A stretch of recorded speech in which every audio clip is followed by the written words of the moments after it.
오늘 제목은 영광스러운 직분자라는 제목으로 함께 말씀을 나누고 싶습니다. 오늘 교회의 든든한 그 기둥이자 예수 그리스도의 손발이 되어서 교회에서 열심히 봉사하시는 우리 안수 집사님 진심으로 축복합니다. 근데 오늘 말씀은 안수 집사님뿐만 아니라 하나님께 직분을 받은 모든 자에게도 동일하게 해당된다고 생각합니다. 난 성도기 때문에 그러면 나는 괜찮은가? 그것도 아닙니다. 하나님께서 부르신 그 자에게는 하나님의 귀하신 은혜가 있고 그분에게도 필요한 하나님의 직분을 분명히 주셨다고 생각합니다. 오늘 직분이라고 하는 것을 생각해 볼 때는 저는 굉장히 좀 가슴이 벅차오릅니다. 저는요 안수 집사가 돼본 적이 없어요. 너무 부럽습니다. 안수 집사가 되지 않고 막바로 목사가 됐습니다.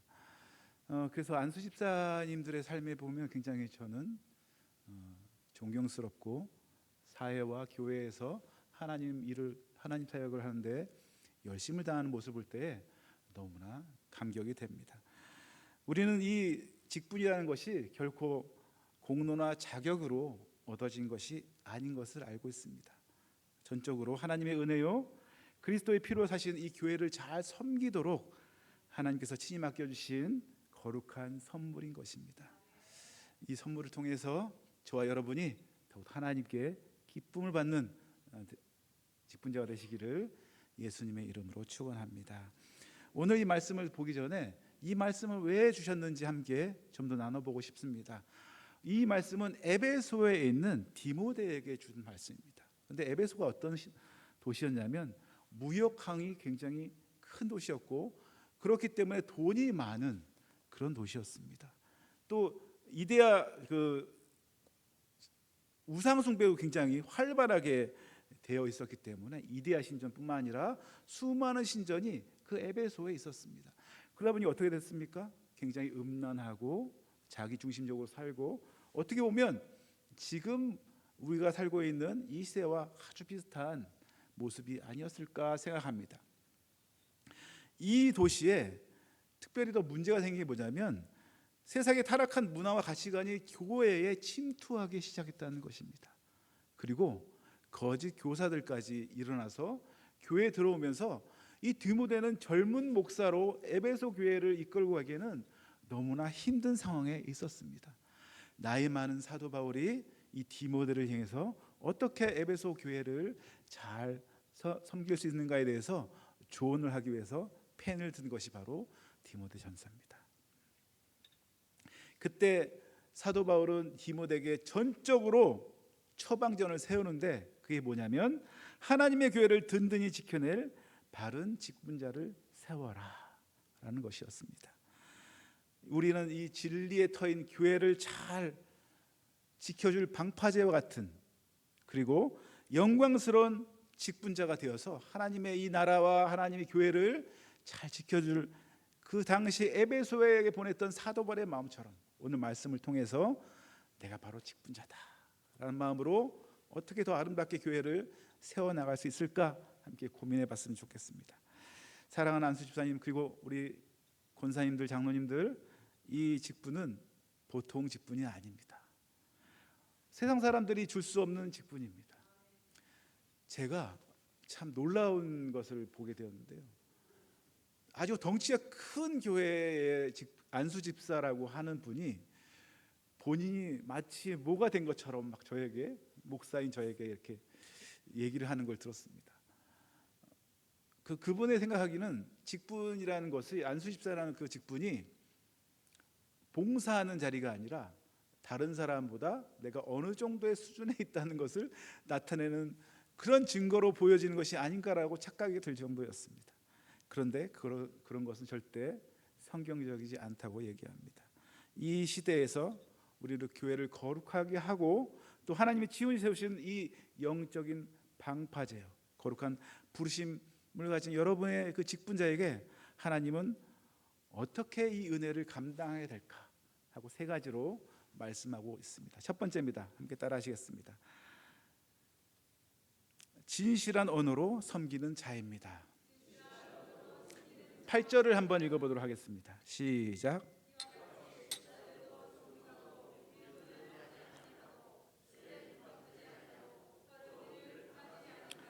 네, 여기서 술에 임박히지 아니하고 더러운 일을 탐하지 않는 것은 뭐 기본이라고 생각하고요. 앞에 일구이연을 하지 않는다라는 얘기를 좀 우리 집중해서 볼 필요성이 있습니다. 교회는 수많은 사람들이 오고 있고 또 영적으로 성숙한 사람들만 오는 곳이 아니고 마음적으로 아프거나 그리고 하나님과 진실한 만남이 필요한 사람도 오기 때문에 여러 가지 얘기가 많이 들려지는 곳이기도 합니다. 그래서 이곳에서 말이 일어나고 저쪽에서도 말이 일어나고 여러 군데서 말을 일어나기도 합니다. 근데 직분을 맡은 자는 어떻게 해야 되냐면 일구이연을 하지 않는다. 이것은 뭐냐면 정중하고 일구이연을 하지 않는다는 뜻은 사람들에게 또 하나님 앞에서 성도와 목회자, 성도와 성도 사이에서 이 말로 분열을 일으키지 않는다라는 의미를 갖고 있습니다. 우리 입술이 일구이연을 하지 않는 것, 이것이 바로 모든 사람에게 필요한 것입니다. 바로 덕을 세운다는 의미가 이 안에 포함되어 있습니다. 입술로 덕을 세우는 것. 에베소 4장 29절에 이렇게 얘기하고 있습니다. 함께 읽어볼까요? 시작. 무릇 더러운 말은 너희 입 밖에도 내지 말고 오직 덕을 세우는데 소용되는 대로 선한 말을 하며 듣는 자들에게 덕을 끼치게 하라. 이것이 바로 직분을 맡은 자의 할 수 있는 가장 기본적인 것입니다. 말로 좋은 샘물에서 쓴 물과 단물이 나오지 않듯이 하나님께서 주신 이 직분을 맡은 자는 덕을 주는 말로 다른 사람을 세우고 다른 사람을 높이고 다른 사람을 인정해 주는 말로 시작돼야 될 것입니다. 여러분, 온도계와 온도 조절계의 차이점을 아십니까? 온도계, 온도 조절계. 여러분, 우리 뒤에 보면 우리 예배당을 따뜻하게 해주는 조절하는 기계 저 뒤에 있습니다. 혹시 아시나요? 근데 온도계는 뭡니까? 주위 환경이 낮아지면 같이 낮아져요. 주위 환경이 높아지면 자기도 높아집니다. 근데 우리는 온도계 같은 사람이 되지 말고 만약에 그렇게 안 좋은 분위기가 일어나면 여러분의 덕이 주는 말로 온도 조절계와 같이 다시 한번 내리고 더욱더 하나님을 바라보는 그런 분위기로 만드는 온도 조절계 같은 사람이 되어야 된다는 얘기입니다. 진실로 우리가 따뜻한 위로의 언어와 말로써 교회의 온도를 은혜롭게 맞추는 그런 사람이 되어야 된다는 것입니다. 옆에 사람하고 한번 얘기해 볼까요? 나는 이제 온도 조절기가 되겠습니다. 네, 좋습니다. 우리는 옆에 사람이 막 흥분했다고 본인도 막 흥분하면서 같이 한 사람을 같이 헐뜯는 사람이 아니라 같이 마음을 다시 모으고 하나 될 수 있도록 온도 조절기 같은 사람이 되었으면 좋겠습니다. 이것이 바로 따뜻한 위로의 언어, 풍성한 언어, 아름다운 언어가 넘치는 교회의 언어로 바뀌어야 될 것 같습니다. 두 번째입니다. 따라하시겠습니다. 청결한 양심을 품은 자입니다. 네, 9절 한번 읽어보도록 하겠습니다. 시작. 깨끗한 양심에 믿음의 비밀을 가진 자라야 직분 맡은 자가 할 수 있다는 것입니다. 우리가 도덕적으로 단순히 도덕적이고 착한 사람만이 직분자를 세운다는 뜻은 아닙니다. 믿음의 비밀이 무엇입니까? 바로 예수 그리스도의 복음입니다. 십자가의 은혜입니다. 그 십자가의 은혜와 복음이 마음 가슴 깊은 곳에서 품은 자가 바로 직분자가 되어야 된다는 것입니다. 근데 그 마음을 품을 수 있는 그릇이 바로 깨끗한 양심이라는 것입니다. 그래서 우리는 깨끗한 양심을 가져야 됩니다. 세상 사람들은 깨끗한 양심보다는 돈이 더 우선적이고 그리고 내가 다른 사람을 위해서 억눌러야지 자기가 높은 사람이 된 것으로 착각을 하고 있을 때가 많이 있습니다. 부산의 유명한 목회자 한 분이 여러분도 이름을 대면 다 아시는 분이십니다. 그 분이 얼마 전에 교회에 사직을 하시고 모든 직분에서 내려놓으셨어요. 왜 직분을 내놓으셨냐면 그분은 모든 성도님들에게는 참 좋으신 목사였지만 같은 사역자에게는 막말을 하고 험한 말을 하고 함부로 대하는 그런 모습이었습니다. 그런데 그 녹음한 것이 세상에 흘러나오면서 질타를 받게 되고 결국엔 그분은 그 큰 교회를 물러서게 되었습니다. 내가 이 사람한테 이렇게 해야 돼, 저 사람한테 이렇게 해야 돼, 이렇게 구분이 되어 있는 것은 잘못된 것이라고 생각합니다. 자기 양심에 맞지 않는다고 생각합니다. 하나님은 그런 사람을 좋아하지 않는다고 저는 생각합니다. 예전에 우리가 유행했던 리더십 중에 한 가지가 서번트 리더십이 있었습니다. 종된 리더십입니다. 만약에 그분에게 그 마음이 조금이라도 있었으면 그분은 더 크게 하나님이 쓰셨을 거라고 생각합니다. 근데 그것이 저는 이미 전에 알고 있었어요, 이 사실을. 왜냐하면 제가 부산에서 23년 동안 사역을 했기 때문에 그분이 이런 안 좋은 소문이 들린다 이런 걸 제가 이미 알고 있었고, 그래서 이렇게 되면 나중에 좀 큰일이 일어날 텐데 라고 생각했는데 결국에는 그런 큰일이 일어나고 말았습니다. 세상 사람들은 나보다 낮은 사람을 하대도 된다, 나보다 못한 사람을 억눌러도 된다, 내가 저 사람을 못 살게 굴어도 된다라는 잘못된 마음을 갖고 있는 경우가 많이 있습니다. 아닙니다. 깨끗한 양심, 주님의 복음을 담을 수 있는 깨끗한 양심을 가진 그릇, 만약에 주님이 가지신 그 복음을 깨끗하게 담을 수 있는 그릇이라면 행동을 어떻게 했을까요? 코람데오라는 말이 있습니다. 주님 앞에서. 그런 사람은 주님 앞에서 어떤 모습을 나타낼까? 이것이 바로 직분자의 모습이 되어야 된다고 생각합니다. 히브리서 9장 14절을 한번 읽어보도록 하겠습니다. 시작.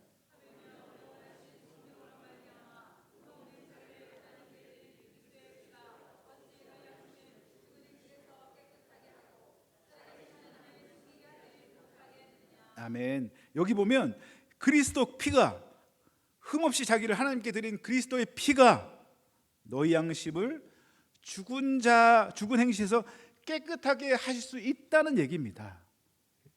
하나님의 피가, 하나님께 드린 그리스도의 피가 옛날에 죽었던 그 행실을 올바르게 설 수 있도록 세울 수 있는 힘, 깨끗하게 하고, 그리고 살아계신 하나님을 섬기게 할 것이다 라고 얘기하고 있습니다. 바로 하나님의 주신 그 깨끗한 그릇, 깨끗한 양심, 깨끗한 양심의 믿음의 비밀을 가진 사람이 바로 하나님이 주신 직분을 잘 감당할 수 있는 사람입니다. 청교도 신학자들은 이렇게 얘기했습니다. 깨끗한 양심은 맹렬한 폭풍 속에서도 단잠을 자게 하는 가장 부드러운 베개와 같다. 깨끗한 양심은 폭풍과 몰아치는 그 중에서도 잠을 잘 수 있는 베개, 포근한 베개. 세상에 아무리 피곤하고 교회 봉사로 우리가 몸이 비쳐도 이것이 우리의 능력으로 한다면 금방 지치고 힘들지만 그리스도의 피로 깨끗하게 씻음을 받은 우리는 청결한 양심과 복음의 비밀이 요동치고 있다면 그 섬김은 결코 고갈되지 않을 것입니다. 많은 분들이 그렇습니다. 교회에서 너무 힘들다. 근데 뭐가 힘든지 다시 한번 생각해야 됩니다. 왜 힘든 것인가? 내가 주님 앞에서 무엇이 조금 부족한가? 이걸 다시 한번 생각해 봤으면 좋겠습니다. 얄팍하게 봉사하는 것이 아니고 하나님 앞에서 온전히 내가 드려진다고 생각할 때는 기쁨이 샘솟듯이 일어날 것입니다. 내 힘으로 하려면 힘듭니다. 솔직히 저도 설교 준비한다고 새벽에 막 자고 못 자고 어떻게 할 것인가 두렵고 떨림으로 막 준비를 하고, 주일학교 설교도 준비해야 되는데 막 이러면서 막, 그렇지만 이것이 내 능력으로는 참 못할 것 같다는 생각이 듭니다. 왜냐하면 저는 잠이 많은 사람이고 그리고 힘든 것을 잘 못하는 사람이기 때문에. 하지만 전 기쁨으로 했습니다. 보통 찬양 인도하고 설교하지 않습니다. 근데 왜 오늘 제가 찬양 인도도 하고 설교도 했을까요? 제가 기쁨이 되기 때문에 그랬습니다. 저는 찬양하는 것도 좋아하고 기쁨이 되기 때문에 그렇죠. 여러분도 마찬가지입니다. 하나님 주시는 기쁨으로 하시길 바랍니다. 하나님 주시는 은혜로 하시길 바랍니다. 이것이 우리가 끝까지 할 수 있는 비결입니다. 우리가 이제 세 번째 하나님께 영광스러운 직분을 받은 사람은 어떤 모습인가? 따라 하시겠습니다. 아름다운 지혜를 얻는 자입니다. 13절을 한번 읽어보도록 하겠습니다. 시작.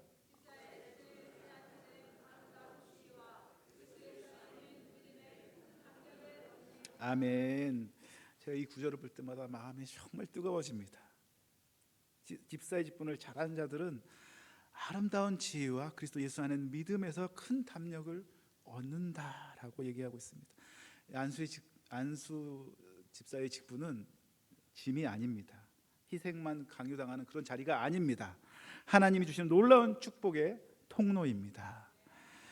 직분을 잘 감당할 때 하늘에서 아름다운 지혜를 우리 안수 집사님들에게 전해 주실 것입니다. 그리고 하나님 앞에 섰을 때 두려움 없는 믿음의 큰 담력을 얻게 될 것입니다. 마태복음 25장 21절을 한번 읽어보도록 하겠습니다. 시작. 자라 충성된 종아.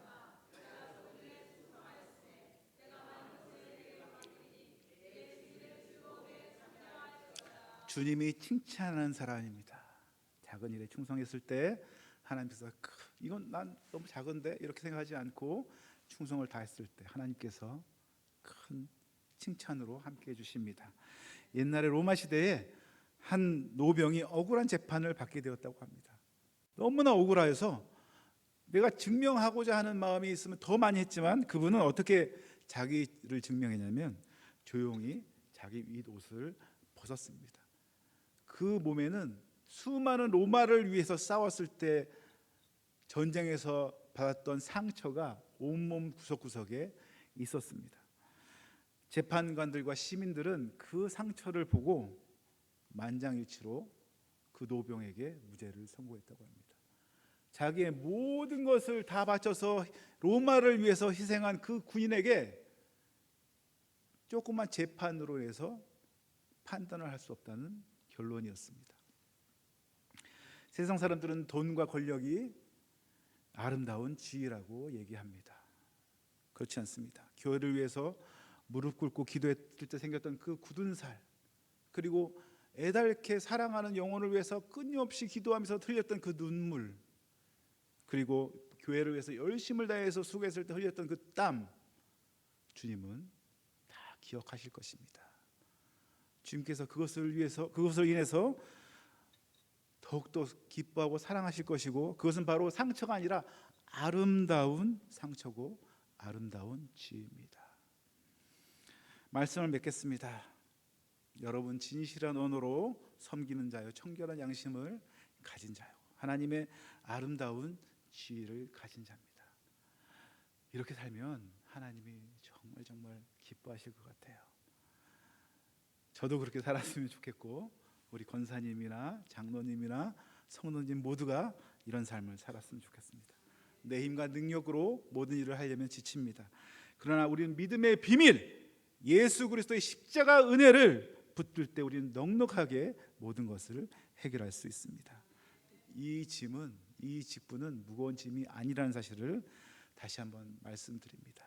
하나님이 주신 영광스러운 특권을 다시 확인하고 기뻐하는 이 시간이 되었으면 좋겠습니다. 예수님의 이름으로 축원합니다. 함께 기도하겠습니다. 제가 기도하겠습니다.